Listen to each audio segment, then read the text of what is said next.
Hello, dear soulmates. Good morning, good afternoon, good evening from wherever you're watching from. Today, I'm going to be sharing with you secrets on how to place your lace or beaded fabric on your plain base without the use of mannequin. Probably you don't have mannequin for it, or no body form, or the client is not around to be placed on it. You have no worries. I'll be simplifying how you can do this. Let's get right into it. So here is my base. You've seen the inner part. I went about creating an overbust corset for this, for an off-shoulder dress. So all I did was to place it on the table. It's already firm because there's a cup underneath, but if you want it more firmer, you can put your bust arm underneath the bust area, or probably your pillow or anything that can hold it or give it structure underneath, just so you can easily make it mold up and stand firm. So I am placing the lace according to how I want the design to be. You place the lace, the design you want exactly to be at the upper part, probably. However the lace is, I'm sure you know what I'm talking about. There are different lace structures, there are different patterns. So I placed mine the way I wanted it to look, and I arranged it properly on it. I have to spread it evenly so I don't have any gap inside, no spacing and all. So after spreading it properly, not overly stretchy, you spread it in a way that it just lap on the base perfectly well. Then I started pinning around it. I pinned the edges first. I pinned around the edge, the cup area. You can see the sweetheart neckline. I also pinned around that. As long as you have your lace properly pinned to this, you have no worries. It will come out beautifully. I'll show you at the end of the video the dress that was made with this.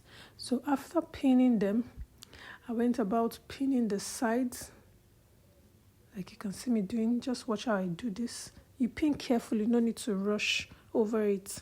So you can have the lace covering every gaping part, every part that looks like it's puffing below. You just put your hand underneath and just place the lace on it. Once you pin it this way, it will stand firm.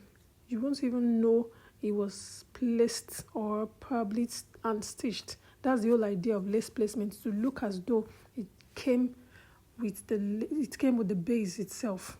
It's just the whole idea of lace placement is to avoid sewing your bead lace and having to maybe use hammer to break and all that. It's one of the best way to ease off sewing stress of beaded lace fabric. If you've ever sewn beaded lace fabric, you know what I mean. So as soon as I was done pinning, I went about trimming every edge, but I left at least half inches. You could leave 1 inches at all the sides. So this will be my sewing allowance. This will be what I'll be tucking in on the sides after unstitching, because I'll be unstitching this. It's easier to unstitch. Don't try to use your machine. If you try to use the machine, it's as good as you sewing the beaded lace on it from the onset.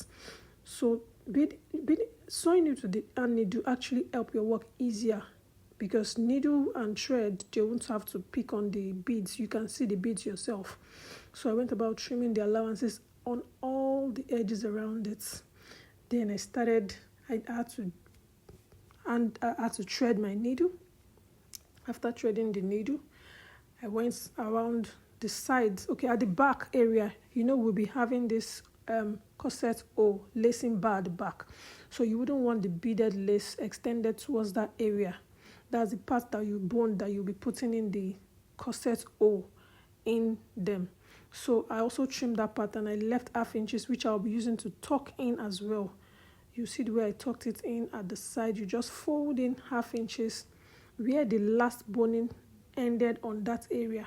When you're done folding in the half inch, you pin down again.